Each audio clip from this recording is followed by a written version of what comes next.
Hello everyone, उम्मीद है आप सब ठीक होंगे। Welcome to my YouTube channel, welcome to वंशवन वर्ल्ड। तो कल के पार्ट में हम लोगों ने देखा था कि शिया के जो पेरेंट्स थे वो वांगजी के घर आते हैं और उनको ये बोलते हैं कि वांगजी की मदर की लास्ट ख्वाहिश थी वांगजी और शिया की शादी का होना। तो वांगजी जो है वो ना चाहते हुए भी वो हाँ करता है, क्योंकि वो अपने मदर से बहुत ज़्यादा प्यार करता है। वो अपनी मदर की कोई भी बात ऐसी जो उसकी मदर से रिलेटेड हो वो बिल्कुल भी वो डिनाई नहीं कर सकता। तो विंग जो है वो मना करते हो, कहते नहीं तुम मुझे धोखा नहीं दे सकते, तुम ऐसा हरगिज़ नहीं कर सकते। लेकिन वांगजी जो है विंग को बता देता है कि वो दोनों कुछ नहीं लगते। विंग का एक्सीडेंट हो गया, उसके बाद विंग की जो मेमोरी लॉस हो गई, उसके बाद विंग इस तरह की हरकतें करने लगा, जिसकी वजह से विंग के जो माइंड है उस पर बहुत ज़्यादा जोर आता है। वो चिल्लाती हुई चीखते हुए कहता है नहीं ऐसा नहीं हो सकता, ये कहकर वो बेहोश हो जाता है। तो लेन शिजेन जो है वो विंग को जल्दी से हॉस्पिटल लेकर जाता है। 2 घंटे गुजर जाते हैं लेकिन विंग को होश नहीं आता। तो लेन शिजेन जो है वो बहुत ज़्यादा परेशान होता है। वांगजी भी वहीं पर होता है लेकिन वो कुछ भी नहीं कह रहा होता। तो डॉक्टर्स कहते हैं अगर इसे अभी होश नहीं आया तो ये कोमा में जा सकता है। तो डॉक्टर जो है वो बहुत ज़्यादा परेशान होते हैं। वो लेन कहते हैं ऐसे कैसे वांगजी, ये सब तुम्हारी वजह से, अगर तुम इसे ये सब ना बोलते तो ये इस हालत में नहीं होता। बेशक तुम इसको नहीं जानते, ये तुम्हें नहीं जानता, लेकिन इंसानियत के नाते तुम तो इतना कर सकते थे ना। ये तुमने क्या कर दिया। हम आराम से उसे समझाते, लेकिन तो वांगजी जो है वो चुप होता है, वो कुछ भी नहीं बोल रहा होता। तो कुछ देर बाद जो है वो एक डॉक्टर नर्स जो है विंग जिस रूम में था उस रूम से भागती हुई आती है और डॉक्टर को कहते डॉक्टर हाँ पेशेंट को होश आ गया। तो डॉक्टर जो है वो जल्दी से विंग को चेक करने आते हैं। तो लेन शिजेन जो है वो वही काउच बेंच पर बैठा हुआ था, तो वो भी जल्दी से उठ के कहते क्या हुआ। तो डॉक्टर कहते मैं अभी चेक करके आप लोगों को बताता हूँ। तो डॉक्टर जो है वो अंदर जाता है, विंग को चेक करता है और आधे घंटे बाद बाहर आके कहता है वो अब ठीक है, आप मिल सकते हो। तो विंग जो है वो सीलिंग को ही देख रहा होता है। तो लेन शिजेन जो है वो अंदर जाता है, वांगजी नहीं जाता, वांगजी वही बाहर खड़ा रहता है। तो लेन शिजेन जब अंदर जाता है तो वो विंग के पास जाके बैठ जाते हैं, कहते विंग सॉरी बनी तुम ठीक हो। तो विंग जो है वो लेन शिजेन की तरफ देखे, कहते तुम कौन हो। तो लेन शिजेन कहते क्या हुआ बनी, तुम मुझे भूल गए, क्या हुआ। तो विंग कहता है सॉरी सॉरी मैं आपको नहीं जानता, मैं यहाँ पर कैसे आया, क्योंकि ये विंग को जो है वो सब कुछ याद आ चुका होता है। तो विंग जो है लेन शिजेन को बिल्कुल भी नहीं जानता, ऐसा वो कह रहा होता है। तो शिजेन कहते विंग क्या हुआ, तुम्हें सब कुछ याद आ गया। तो विंग कहते क्या मतलब, मैं क्या भूल गया था और मुझे क्या याद आया। तो लेन शिजेन जो है वो विंग को सब कुछ बता दे कि आपका कैसे एक्सीडेंट हो गया 1 मंथ पहले। विंग वांगजी ने आपको एक्सीडेंट कर दिया, उसके बाद आप वांगजी को अपने हस्बैंड समझने लगे। तो विंग कहते हैं sorry sorry I am so sorry, मैं नहीं जानता मैंने ये सब क्यों किया, सॉरी मुझे माफ़ कर दो। तो लेन शिजेन कहते इट्स ओके, तुम आराम करो, कुछ देर बाद हम घर चले जाएंगे ठीक है। तो विंग कहते हैं नहीं मैं अपना घर जाना चाहता हूँ, मेरी मॉम मेरा वेट कर रही होगी। तो वांगजी कहते क्या सॉरी लेन शिजेन कहते ओके ठीक है, पहले तुम कुछ देर आराम करो ठीक है, मैं तब तक डॉक्टर से बात करके आता हूँ। तो लेन शिजेन जो है वो वहाँ से चला जाता है डॉक्टर के पास, और वांगजी जो है वही डोर पे खड़ा होकर वो विंग को ही देख रहा होता है। और विंग जो है वो वांगजी की तरफ नहीं, वो सीलिंग को ही देख रहा था। कुछ देर बाद वांगजी जो है वो भी अंदर आता है, तो विंग उसको देखता है। विंग कुछ भी नहीं बोल रहा था, तो वो चुपचाप कर बस वो वांगजी को ही देख रहा होता है। तो वांगजी कहते हैं विंग बनी। तो विंग उसकी तरफ देखता है, तो विंग उसे कहते तो तुम कौन हो। तो वांगजी कहते क्या हुआ बनी, तुम मुझे भूल गए, सॉरी मुझे माफ़ कर दो, मुझे वो सब नहीं कहना चाहिए था। तो विंग कहता है आपने क्या कहा मुझे, क्या क्या मैं आपको जानता हूँ। तो वांगजी कहते क्या हुआ, तुम चुप क्यों हो, ऐसे क्यों बोल रहे हो जैसे तुम मुझे नहीं जानते। तो विंग कहते हाँ मैं आपको नहीं जानता। तो वांगजी विंग के पास बैठते उसका हाथ पकड़ते कहते प्लीज़ बनी मुझे माफ़ कर दो, मैं जानता हूँ आप मुझसे नाराज़ इसी वजह से ये सब बोल रहे हो ना। तो विंग कहते हाँ मैं नहीं जानता तुम्हें, और मैं भला आपसे क्यों नाराज़ होने लगा, मैं आपको जानता ही नहीं हूँ, तो नाराज़ होने वाली कोई बात नहीं है। इतने में लेन शिजेन जो है वो भी अंदर आती हो, कहते हैं विंग बनी चलो डॉक्टर ने डिस्चार्ज दे दिया। तो विंग जो है वो उठता है और वांगजी की तरफ वो बिल्कुल भी नहीं देखता। तो वो लेन शिजेन से कहते गगा क्या आप मुझे मेरा घर छोड़ोगे।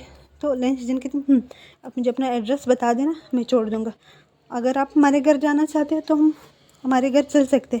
तो विंग कहते हैं नहीं सॉरी मैंने आप लोगों को बहुत तकलीफ़ दी ना, उसके लिए मुझे माफ़ कर दो। मैं ऐसा नहीं हूँ, मैं किसी को तकलीफ़ नहीं देना चाहता, प्लीज़ मुझे माफ़ कर दो। तो सिजन जो है विंग का हाथ पकड़ते हुए थे, बनी ऐसी बात नहीं है, ओके, तुम माफ़ी मांगना बंद करो, चलो। उसके बाद वो वाहन जी की तरफ देख के थे, क्या तुम नहीं चलोगे, यहीं पर रहोगे?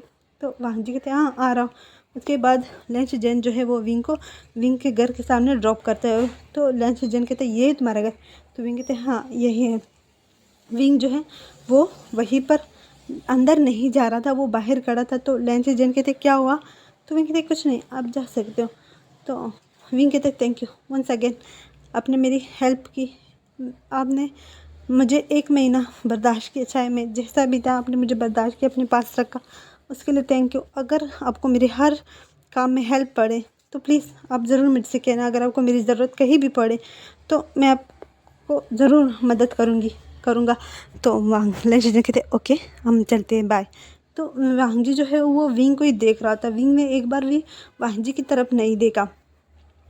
तो विंग जो है वो आहिस्ता आहिस्ता वो घर की तरफ कदम बढ़ाता है, लेकिन वो उसका दिल जो है वो घबरा रहा था। वो बिल्कुल भी वहाँ नहीं जाना चाहता जहाँ से उसको बेइज्जत करके निकाला गया था, लेकिन वो अपनी मम्मा के लिए वहाँ जाना चाहता है। तो वो डोर पे नॉक करता है। तो यानली जो है वो आके डोर ओपन करती है। जब वो अपने सामने विंग को देखती है ना, तो जल्दी से विंग को हक करके कहती थी आशियान तुम कहाँ थे? 1 महीना हो गया हम तुम्हें ढूंढ रहे थे, ऐसे कैसे तुम कहीं जा सकते हो? तो विंग जो है यानली को टाइट करेंगे थे, शिजे मैं नहीं जानता मैं कहाँ था, मैं 1 महीने में किसी और के पास था। तो नहीं शिजन सॉरी यानली जो है वो विंग से अलग होते हुए कहते आपको पता है मम्मा की हालत बहुत ख़राब है, मम्मा बहुत ज़्यादा रोए जा रही है आपके लिए। तो विंग कहते कहाँ है मम्मा, मुझे मम्मा से मिलना है। तो मिस यानली जो है वो विंग को अंदर लाते हुए कहते मम्मा रूम है चल। तो वो जैसे अंदर आते हैं तो वहाँ पर उन्हें जेनफे में मिलते हैं। जेनफे में जब विंग को देखता है तो कहते रुको, तुम यहाँ पर कर क्या रहे हो, और 1 महीने बाद यहाँ पर आके क्या कर रहे हो? निकलो मेरे घर से, अपना मुंह काला करके अपनी माँ की तरह अब आ रहे हो। तो विंग कहता है नहीं नहीं वो मेरा एक्सीडेंट हो गया था। तो विंग जो है बहुत ज़्यादा डर ही जा रहा होता है। तो जेन फेमिया जो है वो विंग के पास जाता है, उसके बाल खींचती हुई कहते तुम्हारी हिम्मत कैसी हुई, यहाँ आने की ज़रूरत कैसी हुई, तुम यहाँ पर आए क्यों? तो विंग कहते हैं प्लीज़ प्लीज़ मुझे एक बार मम्मा से मिलना है, मैं मम्मा से मिल के चला जाऊँगा, प्लीज़ सिर्फ एक बार। तो सॉरी जेन फेमिया कहते हैं नहीं हरगिज़ नहीं, मैं तुम्हें किसी से मिलने नहीं दूंगा। तो यानी कहती बाबा प्लीज़ प्लीज़ प्लीज़ छोड़ दो, प्लीज़ एक बार मम्मा से मिलने दो, मम्मा बहुत रोए जा रही है प्लीज़। तो इतने में जो मैडम यू जो है वो शोर सुनती है तो वो जल्दी से बाहर आती है, कहती विंग क्या विंग आ गया? तो जब उसकी नज़र विंग पे जाती है तो वो भाग के जाती है, विंग को हक करती है। वो जेन फेमिया को धक्का दे के कहती हटो मेरे बेटे से। तो वो विंग को हक करती हुई रोती हुई कहती विंग तुम आ गए, मैंने तुम्हें कितना मिस किया, फिर तुम ऐसे कैसे कर सकते हो मेरे साथ, तुम इतने दिनों बाद कैसे आ सकते हो, पहले क्यों नहीं आए? मैंने तुम्हें कितना ढूंढा, गली गली में ढूंढा, मैंने हर जगह तुम्हें ढूंढा। तो विंग जो है वो रोते हुए कहते हैं मम्मा मुझे माफ़ कर दो, मैं नहीं जानता मैं कहाँ पर था। तो जेन फेमिया कहते ओह तो तुम नहीं जानते तुम कहाँ मुंह काला कर रहे थे, किसके साथ अपनी रातें रंगीन कर रहे थे। तो विंग जो है उसके आंखों में आंसू। तो मैडम ये कहती नहीं तुम मेरे बेटे के लिए ऐसा कुछ नहीं कह सकते, मेरा बेटा प्योर है, वो ऐसा नहीं कर सकता। तो मैं जेन फेमिया कहती अच्छा वो तुम्हारा ही बेटा है, मत भूलो कि तुमने भी यही किया था। तो मैडम यू जो है वो जेन फेमिया के पास जाती है, उसका कॉलर पकड़ के उसे ज़ोर से थप्पड़ मारती है, नहीं नहीं मैं ऐसी थी और ना ही मेरा बच्चा ऐसा है, ये सब तुम्हारी वजह से, तुमने मुझे वहाँ पर भेजा था, तुमने अपने क्लाइंट से वादा किया था मुझे बेचने के लिए, क्या भूल गए हो? तो हमें फ्लैशबैक दिखाया जाता है जहाँ पर मैडम यू जो है जैनचंग को फीड करा रही थी। तो जेन फेमिया उसके पास आते हुए कहते हैं सॉरी यू मुझे आपसे काम है। तो मैडम कहते हैं हाँ बोलो। तो वो जेन फेमिया कहते हैं कल तुम्हें एक एड्रेस पे जाना है। तो मैडम ये कहते हैं एड्रेस पे कहाँ पर? तो जेन फेमिया कहते हैं वो तुम्हें वहाँ जाकर पता चलेगा। उससे पहले हमें दिखाया जाता है कि जेन फेमिया जो मीटिंग में बैठा हुआ था वो बहुत ज़्यादा बड़ी प्रोजेक्ट पे काम कर रहा था। तो उसके जो इन्वेस्टर है वो बहुत घटिया लोग थे। तो वो जेन फेमिया से कहते क्योंकि जैन फेमिया की वाइफ मैडम यू जो है बहुत ज़्यादा ब्यूटीफुल थी, तो उन इन्वेस्टर ने मैडम यू को देखा हुआ होता है। तो वो कहते हैं हम ये प्रोजेक्ट तब साइन करेंगे जब आप एक नाइट के लिए अपनी वाइफ हमें देंगे। तो जैन फेमिया पहले शॉक हो जाते हैं और वो साफ साफ इनकार करते हैं, कहते नहीं ऐसा नहीं हो सकता। लेकिन वो इन्वेस्टर जो है वो बहुत बड़ा प्रोजेक्ट था, क्योंकि जैन फेमिया की जो जैन फेमिया का जो बिज़नेस था वो काफ़ी टफ जा रहा था, वो बहुत लॉस कर चुका था अपने बिज़नेस में। अब ये प्रोजेक्ट उसके लिए बहुत ज़रूरी था, वरना वो बैंक करप्ट हो जाता है। इस वजह से वो प्रोजेक्ट लेना ज़रूरी था उसके लिए। तो वो कुछ देर कहते हैं ओके मैं कुछ देर सोचने के बाद आपको जवाब देता हूँ। तो वो इन्वेस्टर कहते नहीं अभी हमें आज रात के लिए ही चाहिए। तो जैन फेमिया कहते ओके ओके, लेकिन आप लोगों को ये डील कैंसिल नहीं करना होगा। तो वो जो इन्वेस्टर थे वो कहती ओके ठीक है। उसके बाद जैन फेमिया घर आकर मैडम यू से, तो मैडम यू कहती पर आप मुझे बेच कहाँ रहे हो। तो जैन फेमिया कहते हैं यू प्लीज़ मेरा ये काम कर दो। तो जैन फेमिया के लिए वो कहती ओके ठीक है मैं चली तो जाऊँगी, देखो तुम्हें भी मेरे साथ जाना होगा। तो जैन फेमिया कहते नहीं हूँ मैं नहीं जा सकता, वो काम तुम्हें ही करना होगा। तो मैडम यू कहते अच्छा काम तो बता दो काम क्या है। तो जैन फेमिया कहते हैं वो तुम्हें वहाँ पे पता चल जाएगा, वहाँ पे मेरे कुछ इन्वेस्टर है जो आज आए थे मेरे पास, हम लोगों ने मीटिंग की, जो बहुत बड़ी प्रोजेक्ट पे हम काम कर रहे हैं। तो उन प्रोजेक्ट के लिए वो आपकी ही ज़रूरत है, तो प्लीज़ जाओ। तो मैडम ये कहती ओके ठीक है मैं चली जाऊँगी। तो उसके बाद वो जैनचंग को फीड करा कि जैनचंग उस टाइम सिर्फ़ और सिर्फ 8 महीने का था, वो इतना छोटा था। तो जैन फेमिया जो कहता है ओके जैनचंग का और यानली का ख्याल मैं रख लूँगा, ठीक है तुम जाओ। तो या मैडम ये कहती अभी इस टाइम पे। तो जैन फेमिया कहते हाँ और ये ड्रेस लो ये पहन के जाओ, ठीक है। तो मैडम ये कहते अच्छा तुम फर्स्ट टाइम मेरे लिए गिफ्ट लेकर आए हो। तो जैन फेमिया कहते हैं हाँ ठीक है आज के बाद मैं रोज़ लेकर आऊँगा, ठीक है अब जाओ। तो वो जैन फेमिया जो है वो मैडम यू को रेडी करके ड्राइवर के साथ जो लोकेशन उसने दिया था वहाँ पर भेज देता है। तो मैडम यू जो है जब वहाँ पर पहुँचती है तो वो एक होटल टाइप था, रिजॉर्ट टाइप होता है ना वो था। तो वो वहाँ अंदर जाती है तो वहाँ पर उसे 3 बहुत ही रिच फैमिली से बिलोंग करने वाले लोग दिखते हैं। तो वो जब उनके पास जाके बैठती है उनको ग्रीट करती है तो वो कहती है मैं जैन फेमिया की वाइफ हूँ। तो वो जो है मैडम यू की तरफ बहुत ही गंदी नज़रों से देख रहे। तो मैडम यू ने जो ड्रेस पहना था वो काफ़ी ज़्यादा रिवीलिंग था। तो वो जैन फेमिया से इस बात पे उसने लड़ाई भी की थी कि ये कैसा ड्रेस है, लेकिन जैन फेमिया ने कहा नहीं कि तुम यही पहन के जाओ। तो वो सब बस ऐसे ही बातें कर रहे होते हैं। तो एक जो शख्स है वो जाके मैडम यू के पास बैठता है। तो मैडम यू बहुत ज़्यादा अनकंफर्टेबल हो जाती है, तो थोड़ा सा साइड पे होती है, कहते अगर आप लोगों को काम हो गया तो मैं जा सकती हूँ। तो वो कहते हैं काम कौन सा काम, अभी तक तो हम लोगों ने स्टार्ट भी नहीं किया। तो मैडम यू कहती ये इतने सारे प्रोजेक्ट पे जो हमने बात की ये काम नहीं था। तो वो कहती नहीं तो ये काम बिल्कुल नहीं था, वो बहुत इंपॉर्टेंट काम है। तो उसके बाद मैडम यू कहती मतलब मैं समझी नहीं। तो वो इन्वेस्टर जो है वो मैडम यू के पास आते हैं तीनों एक साथ। तो मैडम यू जो पीछे होती है कहते क्या तुम सब क्या कर रहे हो, दूर रहो। तो मैडम यू जो है वो दूर होती जा रही थी और वो जो इन्वेस्टर थे वो आगे मैडम यू के पास आ रहे थे। तो मैडम यू जो है वो कहती दूर हो मेरे पास मत आना, फेमियान तुम्हें नहीं छोड़ेंगे। तो वो कहते अच्छा फेमियान हमें नहीं छोड़ेंगे, वो उन्होंने ही तुम्हें हमें सौंपा है, तो आज की रात बल्कि 1 हफ्ते तक तुम हमारी ही हो। तो मैडम ये कहते क्या क्या नहीं ऐसा नहीं हो सकता, फेमियान मेरे साथ ऐसा नहीं कर सकता नहीं।